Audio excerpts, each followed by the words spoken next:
ಪ್ರೀತಿಯ ವಿದ್ಯಾರ್ಥಿಗಳೇ,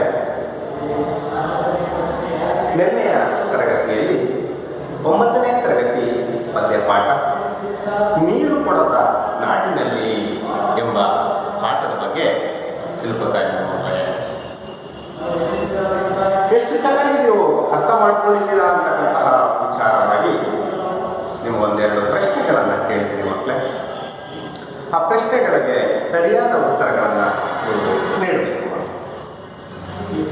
ನಾವು ನಿನ್ನೆ ಕವಿ ಪರಿಚಯದೊಂದಿಗೆ ಸ್ವಲ್ಪ ಗದ್ಯಪಾಠದ ವಿವರಣೆಯನ್ನು ತಿಳ್ಕೊಂಡಿದ್ದೀವಿ.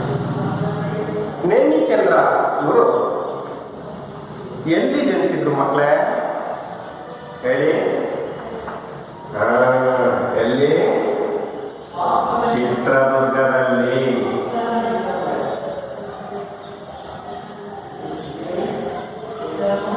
ಚಿತ್ರದುರ್ಗದಲ್ಲಿ ಎಂದು ಜನಿಸಿದರು ಮಕ್ಕಳೇ? ಗಮನಿಟ್ಟು ಕೇಳಿಸ್ಕೊಡಿ. ನೆನಪಲ್ಲಿದೆಯಲ್ವಾ? ಜುಲೈ 16,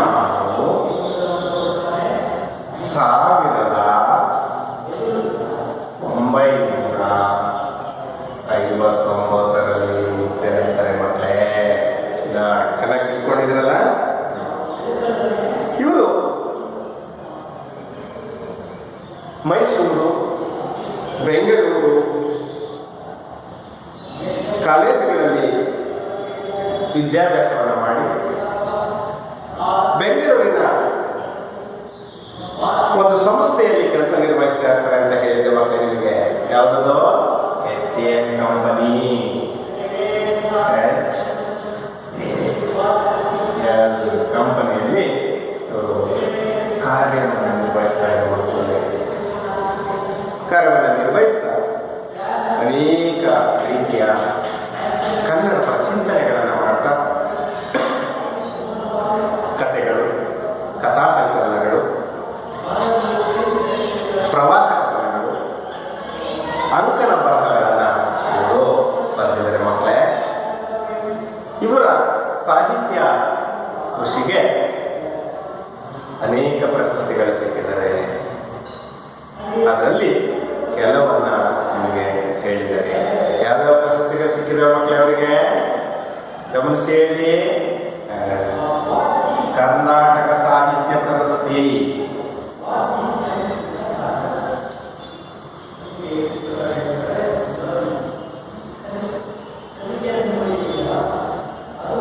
ಜೊತೆಗೆ ನೃಪತುಂಗ ಪ್ರಶಸ್ತಿ,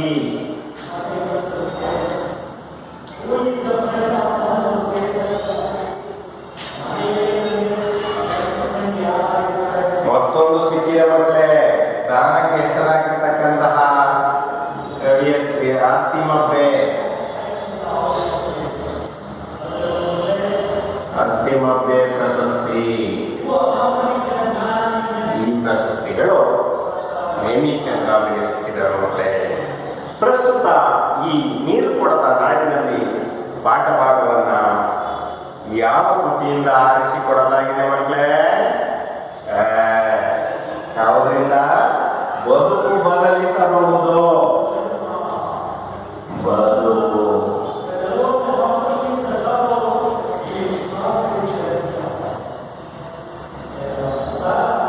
ಇಷ್ಟು ಇವರ ಕವಿ ಪರಿಚಯದ ಬಗ್ಗೆ ತಿಳ್ಕೊಂಡಿದ್ದು.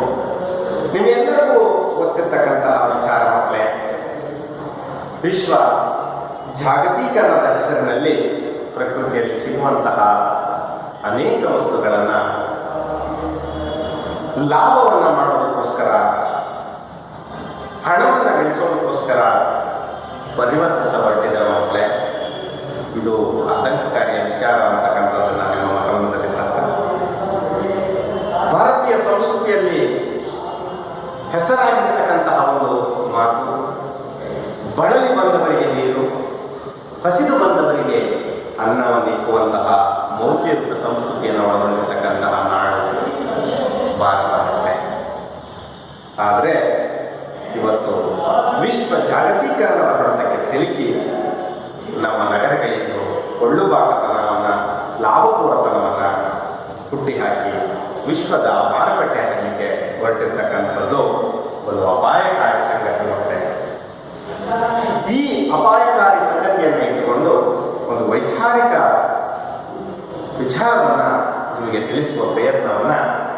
ಚಂದ್ರ ಅವರು ನೀರು ಕೊಡದ ನಾಡಿನಲ್ಲಿ ಪಾಠ ಭಾಗದಲ್ಲಿ ನಿಮ್ಗೆ ನೀಡಿದ್ದಾರೆ. ಈ ಪಾಠ ಭಾಗವನ್ನು ನೀವು ಚೆನ್ನಾಗಿ ಅರ್ಥ ಮಾಡ್ಕೊಂಡಿದ್ದೀರಿ ಅಂತ ಕಾಣಿಸ್ತದೆ. ವಿದೇಶಗಳಲ್ಲಿ ನೀರಿಗಿಂತ ಹಕ್ಕವಾಗಿ ಸಿಗ್ತಕ್ಕಂತಹ ವಸ್ತುಗಳು ಯಾವುವು ಮಕ್ಕಳೇ? ಯಾವುದು? ಕೋಲಾಗಳು ಸಿಗ್ತವೆ, ಜೊತೆಗೆ ಫ್ರೆಂಚ್ ವೈನ್,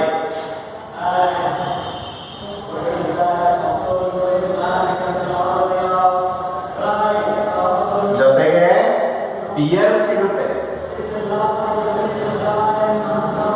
ಜೊತೆಗೆ ಹಣ್ಣಿನ ರಸ ಕೂಡ ಸಿಗುತ್ತೆ.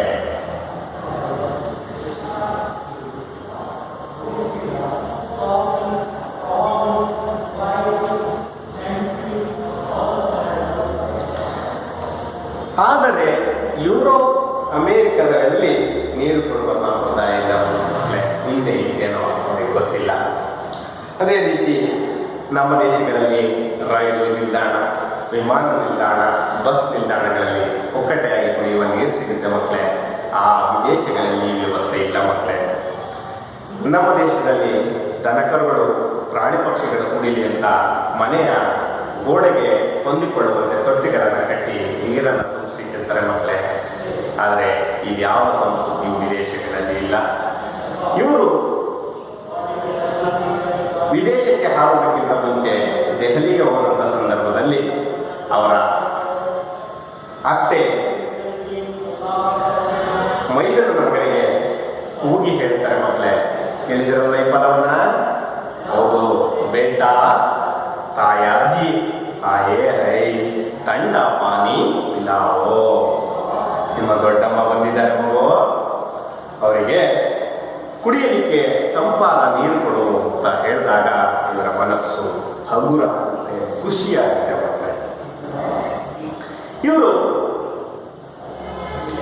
ವಿದೇಶಿ ಪ್ರವಾಸವನ್ನ ಕೈಗೊಂಡಂತ ಸಂದರ್ಭದಲ್ಲಿ ಅವರ ಒಂದು ಅನುಭವಕ್ಕೆ ಬಂದಿರತಕ್ಕಂಥದ್ದು, ಯಾವುದೇ ಹಗ್ಗದ ಹೋಟೆಲ್ಗೆ, ಅಡ್ಡದಾಳಿಗೆ ಹೋಗ್ಲಿ ಅಥವಾ ಪಂಚತಾರ ಹೋಟೆಲ್ಗೆ ಹೋಗ್ಲಿ, ಅಲ್ಲಿ ನೀರು ಕೊಟ್ಟು ಆಹಾರವನ್ನು ನೀಡುವಂತಹ ಸಂಸ್ಕೃತಿ ಇಲ್ಲ ಮಕ್ಕಳೇ. ಅಲ್ಲೆಲ್ಲ ಕೂಡ ಈ ಕೋಲಾಗಳು, ಫ್ರೆಂಚ್ ವೈನ್, ಬಿಯರ್ ಅಥವಾ ಹಣ್ಣಿನ ರಸಗಳೊಂದಿಗೆ ಅಲ್ಲಿಯ ಊಟ ಪ್ರಾರಂಭ ಆಗ್ತದೆ ಮಕ್ಕಳೇ. ಇವರು ಆ ವಿದೇಶದ ಪ್ರವಾಸದ ಸಮಯದಲ್ಲಿ ಊಟ ಮಾಡಿದ ತಕ್ಷಣ ನೀರು ನೀರು ಅಂತಕ್ಕಂತಹ ಬಡಬಡಿಸ್ತಾ ಇರ್ತಕ್ಕಂತಹ ಸಂದರ್ಭದಲ್ಲಿ ಒಂದು ಸಣ್ಣ ಬಾಟಲಲ್ಲಿ ನೀರು ಕೊಟ್ಟು ತಂದು ಕೊಟ್ಟಾಗ ಸೋಡಾ ಅಲ್ಲ, ನಾನು ನೀರು ಕೇಳಿದ್ದು ಅಂತಾರೆ. ಆದರೆ ಅವರು ಹೇಳ್ತಾರೆ, ನಾವು ಕೊಟ್ಟಿರ್ತಕ್ಕಂಥದ್ದು ಸ್ಪಾರ್ಕ್ಲಿಂಗ್ ವಾಟರ್. ನಿಮಗೆ ಹೇಳಿದ್ದೆ ಮಕ್ಕಳೇ, ಎಂತಹ ವಾಟರ್ ಇದು?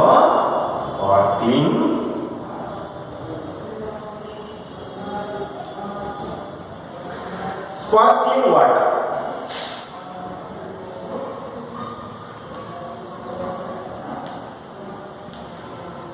ಸ್ಪಾರ್ಕ್ಲಿಂಗ್ ವಾಟರ್ ಅಂದ್ರೆ ಏನು? ಹೊಳೆಯುವ ನೀರು. ನಾ ಕೇಳಿರ್ತಕ್ಕಂಥದ್ದು ಹೊಳೆಯುವ ನೀರಲ್ಲ. ಯಾವ ನೀರು ಕೊಡಿ ಅಂತ ಕೇಳಿದ್ ನಾನು? ಸಾಮಾನ್ಯವಾದ ನೀರನ್ನು ಕೊಡಿ ಅಂತ ಕೇಳಿದ್ರೆ ಅಂದಾಗ ಅಲ್ಲಿ ಒಂದು ಪದಪುಂಜವನ್ನು ಕಲಿತಾರೆ. ಯಾವುದು ಪದ ಮಕ್ಕಳೇ ಅದು? ಸ್ಟಲ್ ವಾಟರ್.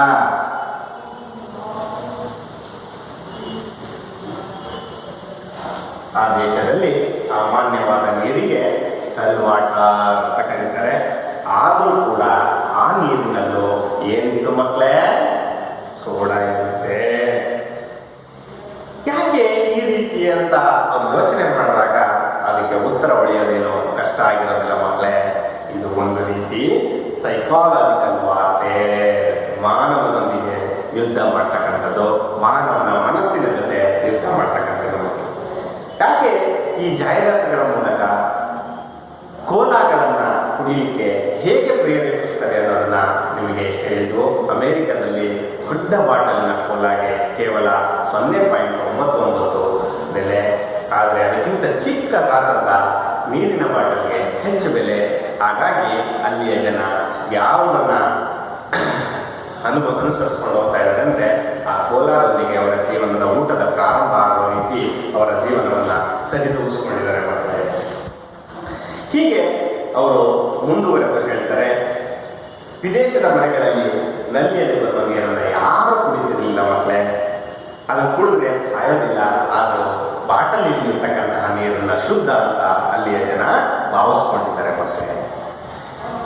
ಆದರೆ ಅಲ್ಲಿಯ ಕೀಟನಾಶಕ ಇರ್ತಕ್ಕಂತಹ ನೀರನ್ನ ಶುದ್ಧ ಅಂತ ಹೇಳಿ ಅನೇಕ ಕಂಪನಿಗಳು ಉದ್ಧಾರವಾಗಿರ್ತಕ್ಕಂಥದ್ದನ್ನ ನೋಡಿದ್ದೀವಿ.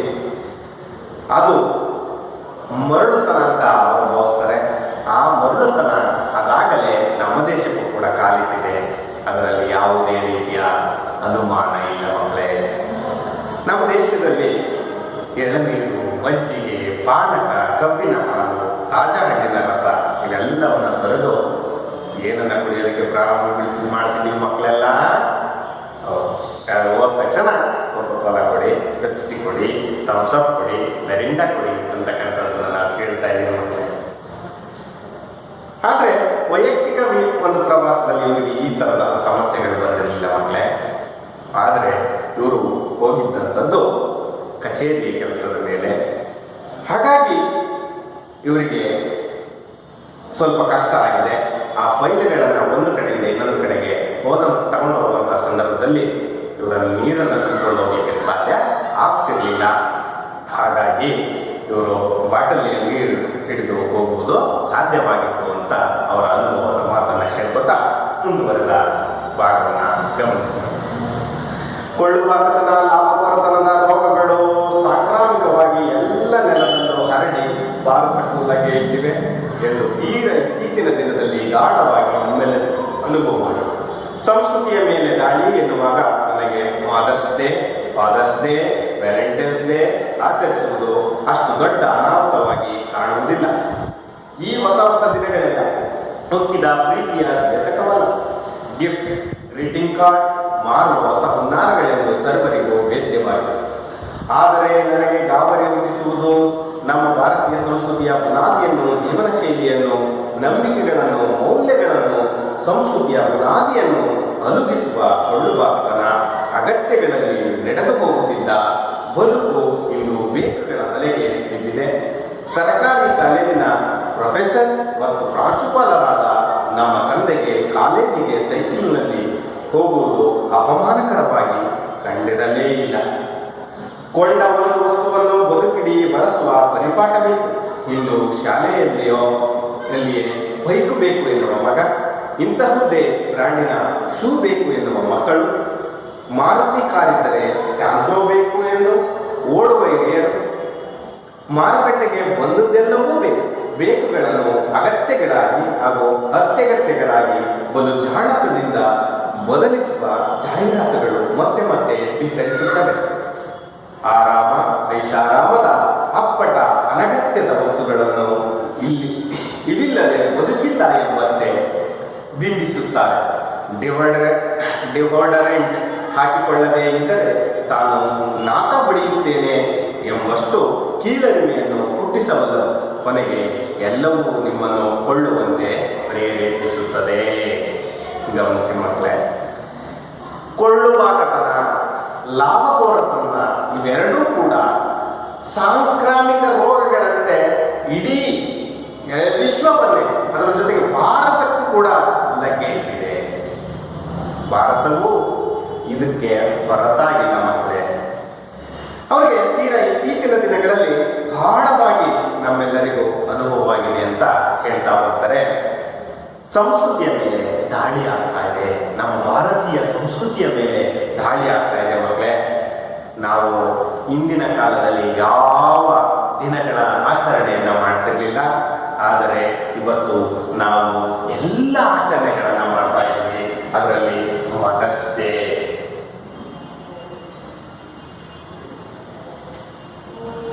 ಮಾಡ್ತಿದ್ದೀವಿ ಭಗವಾನ ಇದನ್ನ.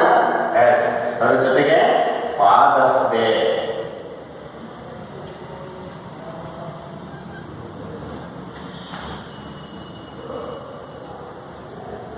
ಜೊತೆಗೆ ವ್ಯಾಲೆಂಟೈನ್ಸ್ ಡೇ, ಇದು ಕೂಡ ತುಂಬಾ ಮಾಡ್ತಿರ್ತಕ್ಕಂತಹದ್ದು ನಾವು.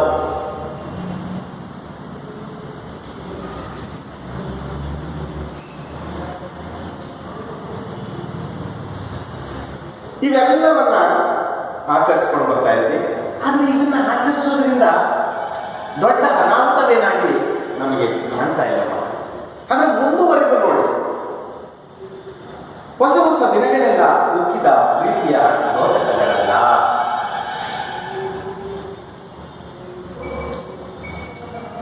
ನೋಟಕ ಅಂದ್ರೆ ಮಕ್ಕಳೇ ಸ್ಪಷ್ಟವಾಗಿ ಇವೆಲ್ಲವನ್ನ ಆಚರಣೆ ಮಾಡಿದ ತಕ್ಷಣ ಪ್ರೀತಿ ಇದೆ ಅಂತಕ್ಕಂತಹ ಒಂದು ಸ್ಪಷ್ಟವಾದ ನಿದರ್ಶನ ಅಲ್ಲ. ಆದರೆ ನನಗೆ ಗಾಬರಿ ಹುಟ್ಟಿಸುವುದು ನನ್ನ ಭಾರತೀಯ ಸಂಸ್ಕೃತಿಯ ಬುನಾದಿಯನ್ನು, ಜೀವನ ಶೈಲಿಯನ್ನು, ನಂಬಿಕೆಗಳನ್ನು, ಮೌಲ್ಯಗಳನ್ನು, ಸಂಸ್ಕೃತಿಯ ಬುನಾದಿಯನ್ನು ಒದಗಿಸುವ ಕೊಳ್ಳುಬಾರತನ ಅಗತ್ಯಗಳಲ್ಲಿ ನಡೆದು ಹೋಗ್ತಕ್ಕಂಥ ಇಲ್ಲಿ ಗಮನಿಸ್ತಾ ಬೇಕು. ಈ ಆಚರಣೆ ಮಾಡಿ ಇದ್ರ ಜೊತೆಗೆ ಏನ್ ಮಾಡ್ತಾ ಇದೀವಿ ಅಂದ್ರೆ ಗಿಫ್ಟ್, ಗ್ರೀಟಿಂಗ್ ಕಾರ್ಡ್ ಮಾರುವ ಹೊಸ ಹುನ್ನಾರಗಳೆಂದು ಸರ್ವರಿಗೂ ವೇದ್ಯವಾಗಿದೆ. ಗಮನಿಸಿ ಮಕ್ಕಳೇ, ವೇದ್ಯ ಅಂದ್ರೆ ತಿಳಿದಿರುವುದು.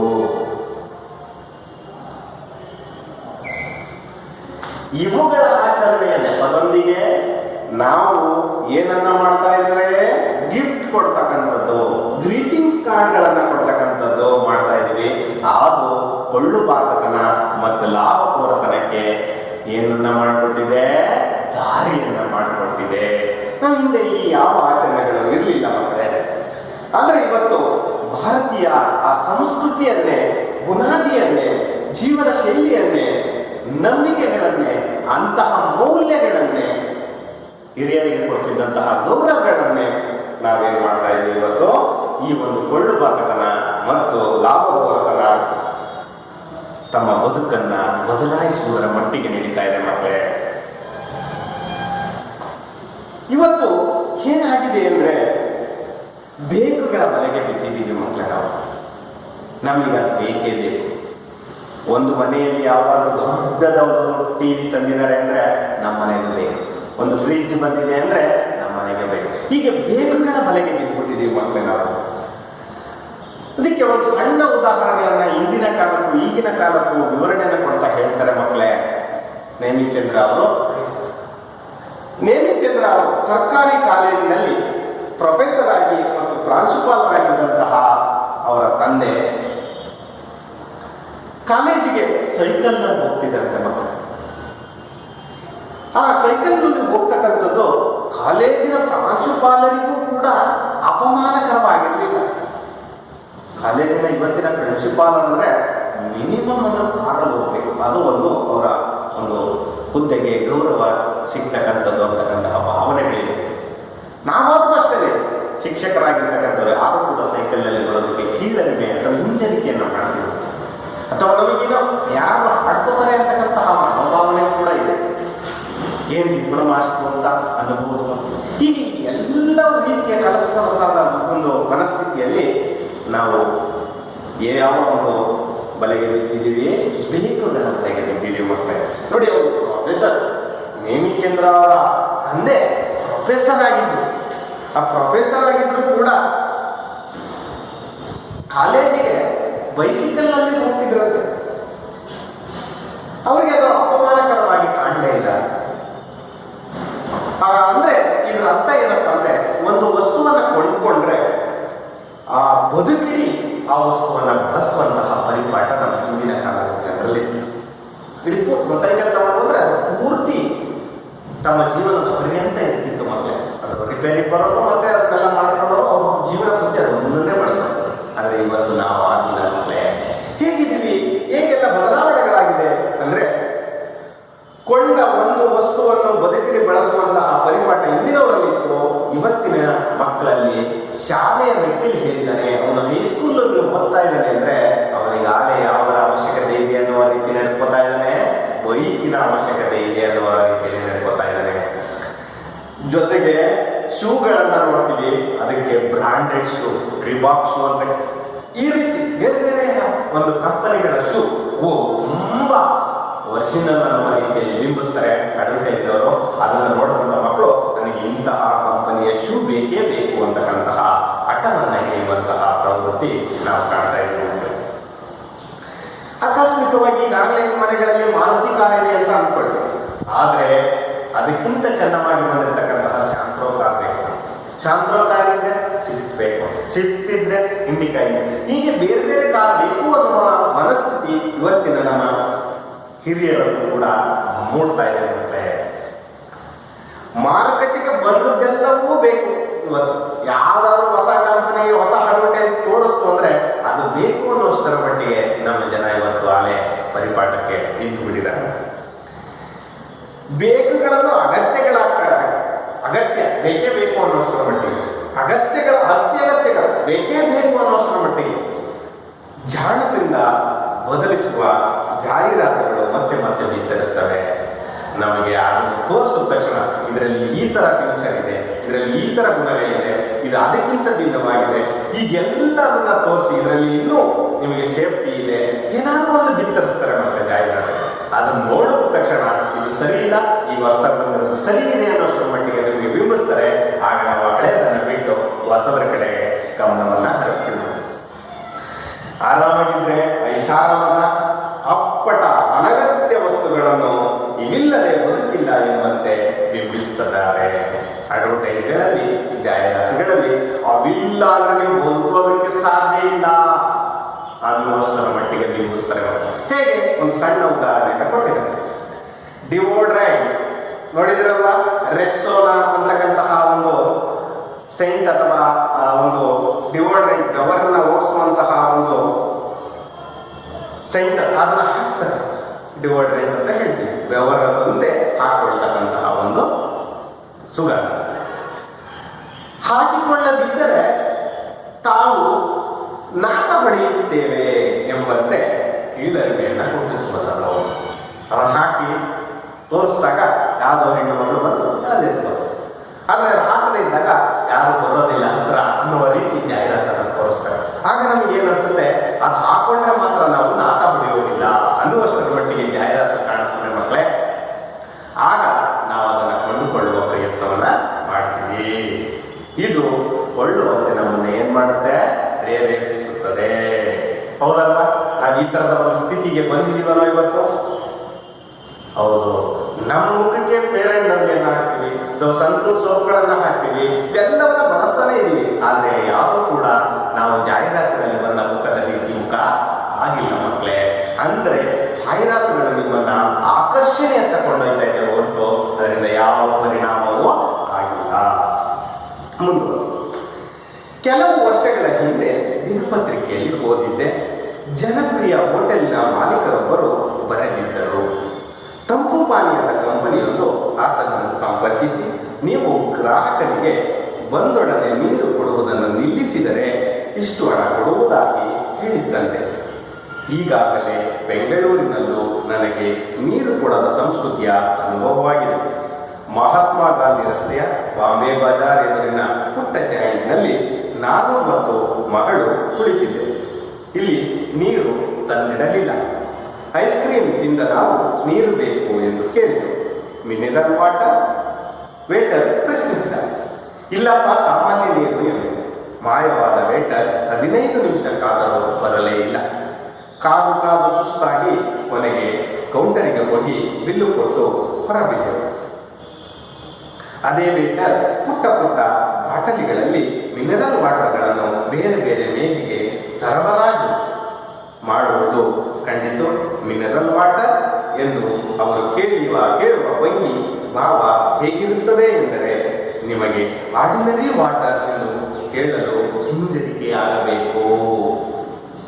ಸಮಾನ ಗಮನವಿಟ್ಟು ಕೇಳಿಸಿಕೊಂಡ್ರೆ ಮಕ್ಕಳೇ, ನಿಜವಾಗಿಯೂ ಈ ರೀತಿಯ ಭಾವನೆಗಳನ್ನು ಹುಟ್ಟಿಸುವಂತೆ ಜನರು ಕೂಡ ಅವರು ತಮ್ಮ ಜೀವನ ಶೈಲಿಯನ್ನು ಬದಲಾಯಿಸಿಕೊಂಡಿರ್ತಾರೆ. ಇವರಿಗೆ ಬಂದಿರತಕ್ಕಂತಹ ಓದಿರ್ತಕ್ಕಂತಹ ಒಂದು ಪೇಪರ್ನ ಒಂದು ವಿವರಣೆಯನ್ನು ಇಲ್ಲಿ ಕೊಟ್ಟಿದ್ದಾರೆ ಮಕ್ಕಳೇ. ಕೆಲವು ವರ್ಷಗಳ ಹಿಂದೆ ಪತ್ರಿಕೆಯಲ್ಲಿ ಬಂದಿದ್ದಂಥದ್ದು, ಅದು ಓದಿದ್ದಾರೆ. ಜನಪ್ರಿಯ ಹೋಟೆಲಿನ ಮಾಲೀಕರೊಬ್ಬರು ಬರೆದಿರ್ತಕ್ಕಂತಹ ಒಂದು ಪತ್ರಿಕೆ. ತಂಪು ಪಾನೀಯದ ಕಂಪನಿ ಜನಪ್ರಿಯ ಹೋಟೆಲ್ನ ಮಾಲೀಕನಿಗೆ ಹೇಳಿರ್ತಕ್ಕಂಥ, ಆತನನ್ನು ಸಂಪರ್ಕಿಸಿ, ನೀವು ಗ್ರಾಹಕರಿಗೆ ಬಂದೊಡನೆ ನೀರು ಕೊಡುವುದನ್ನು ನಿಲ್ಲಿಸಿದರು. ಇಷ್ಟು ಹಣ ಕೊಡುವುದಾಗಿ ಹೇಳಿದ್ದಂತೆ. ಅಂದ್ರೆ ಹೋಟೆಲ್, ಜನಪ್ರಿಯ ಹೋಟೆಲ್, ತುಂಬಾ ಜನ ಹೋಗ್ತಾರೆ ಅಲ್ಲಿ. ಒಂದು ಪಾನೀಯ ಕಂಪನಿ ಮಾತುಕತೆಯನ್ನ ಮಾಡಿದೆ ಮಕ್ಕಳೇ. ನೀವು ಅಲ್ಲಿ ಬಂದಂತ ಜನರಿಗೆ ಮೊದಲಿಗೆ ಯಾವುದೇ ರೀತಿ ಕುಡಿಯಲಿಕ್ಕೆ ನೀರನ್ನ ಕೊಡಬೇಡಿ, ಕೊಡ್ಲಿಲ್ಲ ಅಂದ್ರೆ ನಾವು ನಿಮಗೆ ಇಂತಿಷ್ಟು ಹಣವನ್ನ ಕೊಡ್ತೀವಿ. ಆಗ ಜನರು ಪುಕ್ಕಟೆಯಾಗಿ ಕೊಡ್ಲಿಲ್ಲ ಅಂದ್ರೆ ಏನ್ ಮಾಡ್ತಾರೆ? ಕೊಂಡುಕೊಂಡು ಕುಡಿತಾರೆ. ಇದು ಆ ಪಾನೀಯ ಕಂಪನಿಯ ಮನಸ್ಸಿನಲ್ಲಿ ಇದ್ದಂತಹ ಭಾವನೆ ಮಕ್ಕಳೇ. ಹಾಗಾಗಿ ನಮ್ಗೆಲ್ಲರಿಗೂ ಗೊತ್ತಿದೆ, ಪುಕ್ಕಟೆಯಾಗಿ ಸಿಗ್ಲಿಲ್ಲ ಅಂದ್ರೆ ಕೊಂಡ್ಕೋತಾರೆ. ಕೊಂಡ್ಕೊಂಡಾಗ ಪಾನೀಯ ಕಂಪನಿಗೆ ಏನಾಗುತ್ತೆ? ಲಾಭ ಆಗುತ್ತೆ. ಅದು ಹಿಂದೆ ಯಾವುದೋ ಒಂದು ಪತ್ರಿಕೆಯಲ್ಲಿ ಓದಿದಂತಹ ನೆನಪು. ಆದ್ರೆ ಇವರ ಅನುಭವದ ಒಂದು ಅನುಭವವನ್ನು ಕೂಡ ಇವರು ಹೇಳಿದ್ದಾರೆ ಮಕ್ಕಳೇ. ಈಗಾಗಲೇ ಬೆಂಗಳೂರಿನಲ್ಲಿ ನನಗೆ ನೀರು ಕೊಡದ ಸಂಸ್ಕೃತಿಯ ಅನುಭವವಾಗಿದೆ. ಇದು ಹಿಂದೆ ಯಾವಾಗ ಓದಿರ್ತಕ್ಕಂತಹ ನೆನಪು. ಆದ್ರೆ ಇವತ್ತು ಅವರಿಗೆ ಸ್ವತಃ ತಮ್ಮ ಅನುಭವಕ್ಕೆ ಬಂದಿರತಕ್ಕಂತಹ ಒಂದು ಸಂಗತಿ. ಮಹಾತ್ಮ ಗಾಂಧಿ ರಸ್ತೆಯ ಬಾಂಬೆ ಬಜಾರ್, ಇದು ಬೆಂಗಳೂರಿನಲ್ಲಿ ಇರತಕ್ಕಂತಹ ಒಂದು ಬಜಾರ್. ಅಲ್ಲಿ ಬಾಂಬೆ ಬಜಾರ್ನ ಎದುರಿಗೆ ಒಂದು ಪುಟ್ಟ ಜಾಯಿಂಟ್ ಅಂದ್ರೆ ಒಂದು ಕೂತ್ಕೊಂಡು ಐಸ್ ಕ್ರೀಮ್ ಅಥವಾ ಸ್ನಾಕ್ಸ್ ಚಾಟ್ಸ್ ತಿಂತಕ್ಕಂತಹ ಒಂದು ಪಾಯಿಂಟ್ ಅಥವಾ ಅಂಗಡಿ. ನಾನು ಮತ್ತು ಮಗಳು ಕುಳಿತು, ನೇಮಿಚಂದ್ರ ಮತ್ತು ನೇಮಿಚಂದ್ರ ಅವರ ಮಗಳು ಆ ಒಂದು ಅಂಗಡಿಗೆ ಐಸ್ ಕ್ರೀಮ್ ತಿನ್ನೋದಕ್ಕೋಸ್ಕರ ಹೋಗಿದ್ರು. ಇಲ್ಲಿ ನೀರು ತಂದಿಡಲಿಲ್ಲ. ನಮಗೆ ಹೋದ ತಕ್ಷಣ ಯಾವುದೇ ಹೋಟೆಲ್ಗೆ ಹೋದರೂ ಕೂಡ ಮೊದಲು ನಮ್ಮ ಟೇಬಲ್ ಮೇಲೆ ಬರ್ತಕ್ಕಂಥದ್ದೇ ನೀರು, ಆಮೇಲೆ ನಮ್ಮಿಂದ ವಸ್ತುಗಳನ್ನ ಕೇಳಿ ತಂದು ಕೊಡ್ತಾರೆ. ಆದ್ರೆ ಇವತ್ತು ನಾವು ನೇಮಿಚಂದ್ರ ಹೋಗಿರ್ತಕ್ಕಂತಹ ಜಾಯಿಂಟ್ ನಲ್ಲಿ ನೀರು ತಂದುಕೊಳ್ಳಲಿಲ್ಲ. ಐಸ್ ಕ್ರೀಮ್ ತಿಂದು ನಾವು ನೀರು ಬೇಕು ಎಂದು ಕೇಳಿದೆವು. ಪಾಪ ಐಸ್ ಕ್ರೀಮ್ ತಿಂದಿದ್ದಾರೆ. ತಿಂದಾದ ತಕ್ಷಣ ಅವರಿಗೆ ನೀರು ಕುಡಿಬೇಕು ಅನ್ಸಿದೆ, ನೀರು ಕುಡಿ ಅಂತ ಕೇಳಿದ್ದಾರೆ. ಆಗ ಆ ವೇಟರ್ ಅಥವಾ ಆ ತಂದು ಕೊಡ್ತಕ್ಕಂತಹ ಸಪ್ಲೈಯರ್, ಅಲ್ಲಿ ಕೆಲಸ ಮಾಡ್ತಕ್ಕಂತಹ ಮಾಡಿ ಇವರನ್ನ ಕೇಳಿದ್ದಾರೆ, ಮಿನರಲ್ ವಾಟರ್? ಆ ಕೇಳುವ ಭಂಗಿ ಇತ್ತಲ್ಲ ಮಕ್ಕಳೇ, ಅದು ಅವರನ್ನು ಆಕರ್ಷಿಸುತ್ತದೆ.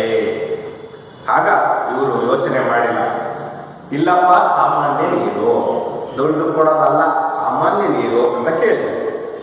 ಮಾಯವಾದ ವೇಟರ್. ಆ ವೇಟರು ಇವರು ಕೂತಿದ್ದಂತಹ ಜಾಗಕ್ಕೆ 15 ನಿಮಿಷ ಆದರೂ ಕೂಡ ಬರಲೇ ಇರುವಂತೆ ಮಕ್ಕಳೇ. ಆಗ ತುಂಬಾ ಹೊತ್ತು ಕಾದಿದ್ದಾರೆ, ಬರ್ತಾನೆ ಬರ್ತಾನೆ ಬರ್ತಾನೆ ಅಂತ ಕಾದು ಸುಸ್ತಾಗಿದೆ. ಆದ್ರೆ ಆತ ಮಾತ್ರ ನೀರನ್ನು ತಂದು ಕೊಡ್ಲಿಲ್ಲ. ಅವತ್ತು ಪೇಪರ್ನಲ್ಲಿ ಓದಿರ್ತಕ್ಕಂಥದ್ದಕ್ಕೂ ಇವರ ಅನುಭವಕ್ಕೆ ಬಂದಿರತಕ್ಕಂಥದ್ದು ಯಾವುದೇ ವ್ಯತ್ಯಾಸ ಇಲ್ಲ ಮಕ್ಕಳೇ. ಕೊನೆಗೆ ಕೌಂಟರ್ಗೆ ಹೋಗಿದ್ದಾರೆ, ಹಣವನ್ನು ನೀಡಿದ್ದಾರೆ, ಬಿಲ್ ಅನ್ನು ಕೊಟ್ಟಿದ್ದಾರೆ. ಕೊಟ್ಟು ಹೊರಗಡೆ ಬಂದಿದ್ದಾರೆ. ಹೊರಗಡೆ ಬಂದು ನೋಡ್ತಾರೆ, ಅದೇ ವೇಟರ್ ಬಾಟಲಿನಲ್ಲಿ ನೀರನ್ನ ತೆಗೆದುಕೊಂಡೋಗಿ ಟೇಬಲ್ ಮೇಲೆ ಕೊಡ್ತಾ ಇದ್ದಾನೆ. ಅಂದರೆ ಈ ಒಂದು ಜಾಯಿಂಟ್ ನಲ್ಲಿ ಪುಕ್ಕಟ್ಟೆ ನೀರು ಕೊಡುವಂತಹ ಸ್ಥಿತಿ ಇಲ್ಲ. ಏನ್ ಮಾಡೋದು? ದುಡ್ಡು ಕೊಟ್ಟು ಮಿನರಲ್ ವಾಟರ್ನ ಕೊಂಡ್ಕೊಂಡು ಬಾಟಲಿಯ ನೀರನ್ನ ಕುಡಿಬೇಕಾದಂತಹ ಸ್ಥಿತಿ ಆ ಹೋಟೆಲ್ನಲ್ಲಿ ಬಂದಿದೆ. ಮಿನರಲ್ ವಾಟರ್ ಅಂತ ಕೇಳಿದ್ನಲ್ಲ ಆಗ್ಲೇ ವೇಟರ್ ಮಾಡಿ ಸಪ್ಲೈ, ಆ ಕೇಳುವ ಭಂಗಿ ಹೇಗಿತ್ತಪ್ಪ ಅಂದ್ರೆ ಆ ಜನ ಆಯ್ತು ಕುಡಿ ಅನ್ಬೇಕು, ಮಿನರಲ್ ವಾಟರ್ ಅಂದ ಎಸ್ ಅಂತ ಅನ್ಬೋದು. ಆ ರೀತಿ ಕೇಳ್ತಾರೆ ಮಕ್ಕಳೇ. ಆದರೆ ಈ ಆರ್ಡಿನರಿ ವಾಟರ್ ಅಂತ ಕೇಳಲಿಕ್ಕೆ ನಮಗೆ ಒಂದು ರೀತಿ ಮುಜುಗರ, ಹಿಂಜರಿಕೆ ಆಗ್ತದೆ. ಆ ರೀತಿ ಅವರು ನಮ್ಮನ್ನ ಸೆಳೀತಾರೆ ಮಕ್ಕಳೇ, ಹೌದಲ್ವ? ಮುಂದಿನ ಪ್ಯಾರಾಗ್ರಾಫ್. ಆದರೆ ನಿಜಕ್ಕೂ ಆಘಾತವಾದದ್ದು ತೀರ ಇತ್ತೀಚೆಗೆ ಮಾಲತಿಯೊಡನೆ ಇಂದಿರಾನಗರದ ಮುಖ್ಯ ರಸ್ತೆಯ ಪುಟ್ಟ ಜಾಯಿಂಟ್ಗೆ ಹೊಸ ಬಗೆಯ ಐಸ್ ಕ್ರೀಮ್ ತಿನ್ನುವ ಬಯಕೆಯಲ್ಲಿ ಹೋದಾಗ ಮಿಸಿಸಿಪಿ ಮಡ್ ಪಿ ಎಂದು ಎಲ್ಲೋ ಪತ್ರಿಕೆಯಲ್ಲಿ ಓದಿದ್ದ ಮಾಲತಿ ಆರ್ಡರ್ ಮಾಡಿದರು. ದೊಡ್ಡ ಬಿಳಿ ಪಿಂಗಾಣಿ ತಟ್ಟೆಯಲ್ಲಿ ಕೇಕ್ ಮತ್ತು ಐಸ್ ಕ್ರೀಮ್ ಇರಿಸಿ ಮೇಲೆ ಕೋಕೋ ಪುಡಿ ಉದುರಿಸಿ ಆಕರ್ಷಕವಾಗಿ ತಂದಿಟ್ಟರು. ಬೆಲೆ 100 ರೂಪಾಯಿ ಎಂದಾಗ ಹೌಹಾರಿದ್ದುಂಟು. ಇಲ್ಲೂ ನೀರು ಕೊಟ್ಟಿರಲಿಲ್ಲ. ನೀರು ಕೊಡಿ ಎಂದೆ. ಮಿನರಲ್ ವಾಟರ್ ಎಂದಳು ಸರ್ವ್ ಮಾಡುತ್ತಿದ್ದ ಹುಡುಗಿ. ಇಲ್ಲ, ಸಾಧಾರಣ ನೀರು ಎಂದರೆ ನಮ್ಮಲ್ಲಿ ಸಾಧಾರಣ ನೀರು ಇಲ್ಲ ಎಂದು ಬಿಡುವುದೇ. 100 ರೂಪಾಯಿ ಐಸ್ ಕ್ರೀಮ್ ತಿಂದರು ಪುಕ್ಕಟೆಯಾಗಿ 1 ಲೋಟ ನೀರು ಕೊಡದ ಜಾಯಿಂಟ್ಗಳಿಗೂ ಮತ್ತೆ 10-20 ಪಡೆದು ಮಿನರಲ್ ವಾಟರ್ ಮಾರುವ ಹುನ್ನಾರ ನನಗೆ ರೇಗಿ ಹೋಯಿತು. ಅಲ್ಲಿ ನೀರು ಕೊಡಲಿಲ್ಲ. ಹೊರಬಂದು ಬನ್ನಿ ಮಾಲತಿ ಸಾಗರಿಗೆ ಪಾನಿಪುರಿ ತಿನ್ನೋಣ ಎಂದೇ.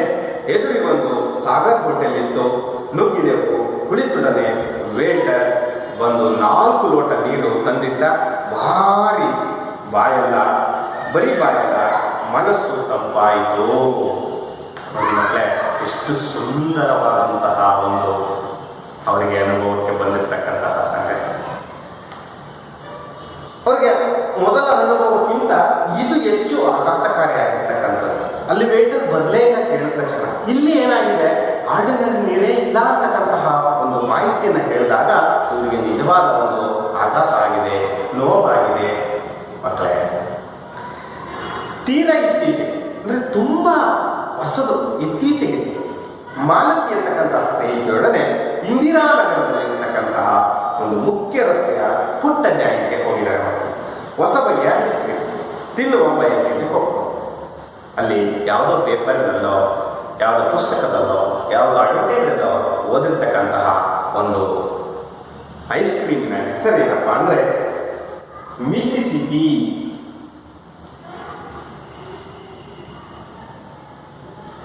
ಮಡ್ ಟೀ ಐಸ್ ಕ್ರೀಮ್ನ ಹೆಸರು ಮಕ್ಕಳ ಹೆಸರು ಮಿಸಿಸಿಪಿ ಮಡ್ ಟೀ ಎಂದು ಎಲ್ಲೋ ಪತ್ರಿಕೆಯಲ್ಲಿ ಓದಿದ್ದ ಮಾಲತಿಯವರು ಈ ಒಂದು ಐಸ್ ಕ್ರೀಮಿನ ಹೆಸರನ್ನು ಓದಿರ್ತಾರೆ. ಇದನ್ನ ತಿನ್ನಬೇಕು ಅಂತಕ್ಕಂತಹ ಒಂದು ಬಯಕೆಯಲ್ಲಿ ಇಂದಿರಾನಗರದ ಮುಖ್ಯ ರಸ್ತೆಯಲ್ಲಿ ಇರ್ತಕ್ಕಂತಹ ಒಂದು ಪುಟ್ಟ ಜಾಗಕ್ಕೆ ಹೋಗ್ತಾರೆ. ಹೋಗಿ ಆರ್ಡರ್ ಮಾಡ್ತಾರೆ. ಇದನ್ನ ಗಮನಿಸಿ ಮಕ್ಕಳೇ, ಮಿಸಿಸಿಪಿ ಮಡ್ ಟೀ ಇದು ಒಂದು ತುಂಬಾ ಹಳೆಯ ಕಾಲದ ನಾಗರಿಕತೆಯ ಒಂದು ಹೆಸರು. ಮಿಸಿಸಿಪಿ ಅಂತ ಆ ನಾಗರಿಕತೆಯ ಹೆಸರನ್ನ ಇಟ್ಟಿದ್ದಾರೆ. ಅವರು ಆರ್ಡರ್ ಮಾಡಿದ ತಕ್ಷಣ ದೊಡ್ಡ ಬಿಳಿ ಪಿಂಗಾಣಿ ತಟ್ಟೆ ನೋಡಿದ್ರಲ್ಲ, ಪಿಂಗಾಣಿ ಜಾಡಿ ಅಂತ ಹೇಳ್ತಾರೆ. ಹಿಂದಿನ ಕಾಲದಲ್ಲಿ ಅವು ನೆಲಕ್ಕೆ ಹಾಕಿದ್ರೆ ಹೊರಟೋಗ್ಬಿಡುತ್ತೆ, ತುಂಬಾ ಗಟ್ಟಿ ಇರೋದಿಲ್ಲ.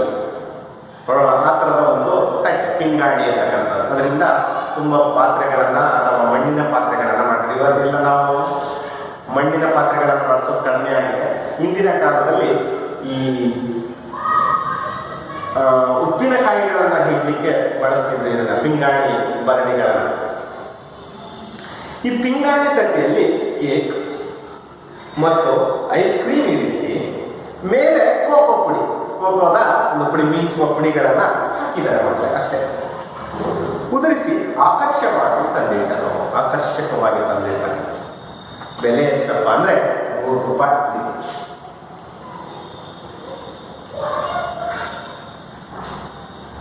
ನೋಡಿದ ತಕ್ಷಣ ಹೌವಾರು ಅಂದ್ರೆ ಆಶ್ಚರ್ಯ ಆಗಿದೆ ಇದಕ್ಕೆ.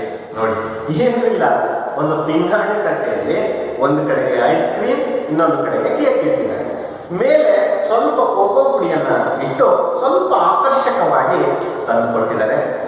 ಅದಕ್ಕೆ ಬೆಲೆ ₹100. ಅದನ್ನ ಕಂಡ ತಕ್ಷಣ ಒಂದು ರೀತಿ ಆಶ್ಚರ್ಯ ಆಗಿದೆ, ಒಂದು ರೀತಿ ದಿಗ್ಭ್ರಾಂತ ಆಗಿದೆ. ಇಲ್ಲೂ ನೀರು ಕೊಟ್ಟಿರಲಿಲ್ಲ. ಒಂದು ಐಸ್ ಕ್ರೀಮಿಗೆ ₹100, ಆದ್ರೆ ನೀರು ಕೊಟ್ಟಿಲ್ಲ. ನೀರು ಕೊಡಿ. ಆಗ ನೇಮಿಚಂದ್ರ ಅವರು ಮತ್ತು ಇಂದಿರಾ ಅವರು ನೀರು ಕೊಡಿ ಅಂತ ಕೇಳಿದರು. ಆ ವೇಟರ್ ಅಥವಾ ಸರ್ವರ್ ಮಾಡಿ ಮಿನರಲ್ ವಾಟರ್ ಎಂದಳು. ಅಲ್ಲೂ ಕೂಡ ಅದೇ ರೀತಿಯಾಗಿ ಕೇಳಿದರು, ಮಿನರಲ್ ವಾಟರ್ ಇಲ್ಲ, ಸಾಧಾರಣ ನೀರು ಎಂದೆ. ಸಾಧಾರಣ ನೀರು ಕೊಡಿ ಅಂತಾರೆ. ಆಗ ಅವರು ಸರ್ವ್ ಮಾಡ್ತಿದ್ದಂತಹ ಹುಡುಗಿ ಹೇಳ್ತಾಳೆ, ನಮ್ಮಲ್ಲಿ ಸಾಧಾರಣ ನೀರು ಇಲ್ಲ ಎಂದು ಬಿಡುವುದೇ. ಆಶ್ಚರ್ಯ ಆಗಿದೆ ಮಕ್ಕಳೇ. ನೀರಿಲ್ಲ ಅಂದ ತಕ್ಷಣ ನೇಮಿಚಂದ್ರ ಮತ್ತು ಅವರ ಗೆಳತಿ ಇಂದಿರಾ ಅವರಿಗೆ ಆಶ್ಚರ್ಯ ಆಗಿದೆ. ₹100 ಕೊಟ್ಟು ಐಸ್ ಕ್ರೀಮ್ ತಿಂದು ಕೂಡ ಪುಕ್ಕಟೆ ಉಚಿತವಾಗಿ ಒಂದು ಲೋಟ ನೀರನ್ನು ಕೊಡೋದ ಜಾಯಿಂಟ್ ಹೇಳಿಕೋ. ಈ ತರದ ಅನುಭವ ಬೆಂಗಳೂರಿನಲ್ಲಿ ತುಂಬಾ ಆಗ್ತಾ ಇದೆ. ಈ ಐಸ್ ಕ್ರೀಮ್ ಮಾರೋದ್ರ ಜೊತೆಗೆ ಇನ್ನೊಂದು 10-20 ರೂಪಾಯಿ ಗಳಿಸೋದಕ್ಕೆ ಅಂದ್ರೆ ಮಿನರಲ್ ವಾಟರ್ ಕೊಡೋದ್ರ ಮೂಲಕ ಅದನ್ನ ಮಾರುವ ಹುನ್ನಾರ ಈ ಹೋಟೆಲ್ಗಳಲ್ಲಿ, ಈ ಪಾಯಿಂಟ್ಗಳಲ್ಲಿ ನಡೀತಾ ಇದೆ ಮಕ್ಕಳೇ. ನನಗೆ ಹೇಗೆ ಸಿಟ್ಟು ಬಂದಿದೆ ಮಕ್ಕಳೇ. ಅಲ್ಲಿ ನೀರು ಕೊಡಲಿಲ್ಲ, ಹೊರ ಬಂದು ಬನ್ನಿ ಮಾಲತಿ ಸಾಗರ್ಗೆ ಪಾನಿಪುರಿ ತಿನ್ನೋಣ, ಸಾಗರ್ಗೆ ಹೋಗಿ ಪಾನಿಪುರಿ ತಿನ್ನೋಣ ಬನ್ನಿ ಅಂತ ಅಲ್ಲೇ ಎದುರುಗಡೆ ಇದ್ದಂತಹ ಸಾಗರ್ ಪಾನಿಪುರಿ ಹೋಟೆಲ್ಗೆ ಹೋಗಿದ್ದಾರೆ. ಹೋಗಿ ಕುಳಿತುಕೊಂಡಿದ್ದಾರೆ. ಅಷ್ಟೊತ್ತಿಗೆ ವೇಟರ್ 4 ಲೋಟದಲ್ಲಿ ನೀರು ತಂದಿಟ್ಟಿದ್ದಾರೆ ಮಕ್ಕಳೇ. ಅವ್ರಿಗೆ ಬರೀ ಬಾಯೆಲ್ಲ ತಂಪಾಗಿದ್ದು ಮನಸ್ಸು ಕೂಡ ತಂಪಾಗಿದೆ. ಅದು ನಮ್ಮ ದೇಶದ ಸಂಸ್ಕೃತಿ ಮಕ್ಕಳೇ. ಅದನ್ನ ತಂದುಕೊಟ್ಟ ತಕ್ಷಣವೇ ಆ ಹೆಣ್ಣು ಮಗಳಿಗೆ, ಆ ಮೇಲಿಚಂದ್ರ ಅವರಿಗೆ ಮತ್ತೆ ಅವರ ಸ್ನೇಹಿತ ಮಾಲತಿ ಅವರಿಗೆ ತುಂಬಾ ಸಂತೋಷ ಆಗಿದೆ. ನಿಜವಾಗಿಯೂ ಇದು ಒಂದು ದೊಡ್ಡ ಸಂಸ್ಕೃತಿ. ಅದನ್ನು ನಾವು ಯಾವತ್ತೂ ಕೂಡ ಮರೆಯಬಾರದು ಮಕ್ಕಳೇ. ಮುಂದಿನ ಪ್ಯಾರಾವನ್ನು ಗಮನಿಸಿ. ಕಾಯ್ದುಕೊಳ್ಳಬಲ್ಲವೇ ಮಾನವೀಯ ಮೌಲ್ಯಗಳನ್ನು? ಕೊಳ್ಳುಪಾಕತನದ ಕಪಿಮುಷ್ಟಿಯಿಂದ ಬಿಡಿಸಿಕೊಳ್ಳಬಲ್ಲವೇ? ಬಾಯಾರಿದವರಿಗೆ ನೀರು ಕೊಡಬಲ್ಲವೇ? ಹಸಿದವರಿಗೆ ಅನ್ನ ಕೊಡಬಲ್ಲವೇ? ಇನ್ನೊಬ್ಬರ ನೀರು ಅನ್ನವನ್ನು ಕಸಿದುಕೊಳ್ಳದೆ ಬದುಕಬಲ್ಲವೇ? ನಮ್ಮ ಸಂಸ್ಕೃತಿಯನ್ನು ಕಾಯ್ದುಕೊಳ್ಳುವ ಅಸ್ತ್ರ ನಮ್ಮ ಕೈಯಲ್ಲೇ ಇದೆಯಲ್ಲವೇ? ಮತ್ತೆಂದೂ ನೀರು ಕೊಡದ ಆ ಜಾಯಿಂಟಿಗೆ ಹೋಗುವುದಿಲ್ಲ. ನನ್ನಿಂದಂತೂ ಇಂತಹ ಜಾಯಿಂಟ್ಗಳು ಉದ್ಧಾರವಾಗುವುದು ಬೇಡ ಎಂದುಕೊಂಡಿದ್ದೇನೆ. ಗಮನಿಸಿ ಮಕ್ಕಳೇ, ಇವರ ತುಂಬ ಅನುಭವದ ಮಾತು ಜೊತೆಗೆ ನಿಷ್ಠೂರವಾದ ಮಾತು ಇವರು ಹೇಳಿದ್ದಾರೆ. ನಮಗೆ ಒಂದು 3 ಪ್ರಶ್ನೆಗಳನ್ನು ಹಾಕಿದ್ದಾರೆ ನಮ್ಮ ಭಾರತೀಯ ಜನರಿಗೆ. ಕಾಯ್ದುಕೊಳ್ಳಬಲ್ಲವೇ ಮಾನವೀಯ ಮೌಲ್ಯಗಳನ್ನು? ಅವನ್ನ ಕಾಪಾಡ್ಕೊಳ್ತೀವ, ಕಾಯ್ದುಕೊಳ್ತೀವ? ಕೊಳ್ಳುಬಾಕದ ಕಪಿಮುಷ್ಟಿಯಿಂದ ಬಿಡಿಸಿಕೊಳ್ಳಬಲ್ಲವೇ? ಈಗಾಗಲೇ ನಾವು ಕೊಳ್ಳುಬಾಕದ ಸಂಸ್ಕೃತಿಗೆ ಹೊಂದಿಕೊಂಡಿದ್ದೀವಿ. ಆದರೆ ಕಪಿಮುಷ್ಟಿಯಿಂದ ಹೊರಬರಲಿಕ್ಕೆ ಆಗ್ತಾ ಇಲ್ಲ ನಾವು. ಆದರೆ ಸಾಧ್ಯವಾದರೆ ಬರಲಿಕ್ಕೆ ಸಾಧ್ಯ ಆಗುತ್ತಾ ನಮ್ಮಿಂದ? ಬಾಯಾರಿದವರಿಗೆ ನೀರು ಕೊಡಬಲ್ಲವೇ? ಹಿಂದೆ ಇದ್ದಂತಹ ಸಂಸ್ಕೃತಿಯನ್ನು ಮತ್ತೆ ನಾವು ಮರುಕಳಿಸುವಂತೆ ಮಾಡಬಹುದಾ? ಹಸಿದವರಿಗೆ ಅನ್ನ ಕೊಡಬಲ್ಲವೇ? ಯಾರು ಹಸಿದು ಬರ್ತಾರೋ ಅವರಿಗೆ ಅನ್ನ ಕೊಡ್ತೀವ? ಇನ್ನೊಬ್ಬರ ನೀರು ಅನ್ನವನ್ನ ಕಸಿದುಕೊಳ್ಳದೆ ಬದುಕಬಲ್ಲವ? ಇನ್ನೊಬ್ಬರ ನೀರು ಅನ್ನವನ್ನ ಕಿತ್ಕೊಳ್ಳೋದನ್ನ ಬಿಡಲಿಕ್ಕೆ ಸಾಧ್ಯ ಇದೆಯಲ್ವಾ? ನಮ್ಮ ಸಂಸ್ಕೃತಿಯನ್ನು ಕಾಯ್ದುಕೊಳ್ಳುವ ಅಸ್ತ್ರ ನಮ್ಮ ಕೈಯಲ್ಲಿ ಇದೆಯಲ್ಲವೇ? ಅದನ್ನು ಹೇಳಿ ಕೊನೆಗೆ ಈ ವಿಚಾರವನ್ನು ಹೇಳಿದ್ದಾರೆ. ನಮ್ಮ ದೇಶದ ಸಂಸ್ಕೃತಿಯನ್ನ ಕಾಯ್ದುಕೊಳ್ತಕ್ಕಂತಹ ಅಸ್ತ್ರ ನಮ್ಮ ಕೈಗೆ ಇದೆ. ಮತ್ತೆಂದು ನಾನು ಆಗಲೇ ಐಸ್ ಕ್ರೀಮ್ ತಿನ್ನುವ ಉದ್ದೇಶದಂತಹ ಹೋದಂತಹ ನೀರು ಕೊಡದ ಆ 2 ಜಾಯಿಂಟ್ಗಳಿಗೆ ನಾನು ಯಾವತ್ತೂ ಮತ್ತೆ ಹೋಗುವುದಿಲ್ಲ. ನೀರು ಕೊಡದ ಆ ಜಾಯಿಂಟ್ಗೆ ಹೋಗುವುದಿಲ್ಲ. ನನ್ನಿಂದಂತರೂ ಅಂತಹ ಜಾಯಿಂಟ್ಗಳು ಉದ್ಧಾರವಾಗುವುದು ಬೇಡ ಎಂದುಕೊಂಡಿದ್ದೇನೆ. ಅವರ ಅನುಭವಕ್ಕೆ ಬಂದು ಅವರ ನೇರವಾದ ಮಾತುಗಳಿಂದ ನನ್ನ ಯಾವುದೇ ನೀರು ಕೊಡುವ ಸಂಸ್ಕೃತಿ ಇಲ್ಲದೆ ಇರತಕ್ಕಂತಹ ಆ ಜಾಯಿಂಟ್ಗಳಿಗೆ ನಾನು ಯಾವತ್ತೂ ಹೋಗೋದಿಲ್ಲ. ಆ ಜಾಯಿಂಟ್ಗಳು ಉದ್ಧಾರವಾಗೋದು ಬೇಡ ಅಂತ ಅವರ ಮಾತುಗಳನ್ನ ಹೇಳಿದರೆ ಮಕ್ಕಳೇ, ಇಲ್ಲಿಗೆ ಈ ಒಂದು ತರಗತಿ, ಈ ಒಂದು ಪಾಠ ಮುಕ್ತಾಯವಾಗುತ್ತದೆ ಮಕ್ಕಳೇ. ದಯಮಾಡಿ ಈ ಒಂದು ವಿವರಣೆಗಳನ್ನು ಚೆನ್ನಾಗಿ ಅರ್ಥ ಮಾಡಿಕೊಳ್ಳಿ. ನಮ್ಮ ಭಾರತೀಯ ಸಂಸ್ಕೃತಿಯನ್ನು ನಾವು ಕಾಯ್ದುಕೊಂಡು ಈ ಹಸಿದು ಬಂದವರಿಗೆ ಅನ್ನ, ಬಾಯಾರಿದವರಿಗೆ ನೀರು, ಮತ್ತೆ ಬೇರೊಬ್ಬರ ಅನ್ನ ನೀರನ್ನು ಕಸಿದುಕೊಳ್ಳುವ ಕೆಲಸವನ್ನ ನಾವು ಯಾವತ್ತೂ ಮಾಡುವುದು ಬೇಡ ಅಂತ ಹೇಳ್ತಾ ಈ ತರಗತಿಯನ್ನು ಮುಕ್ತಾಯ ಮಾಡ್ತಾ ಇದ್ದೀನಿ. ನಮಸ್ಕಾರ.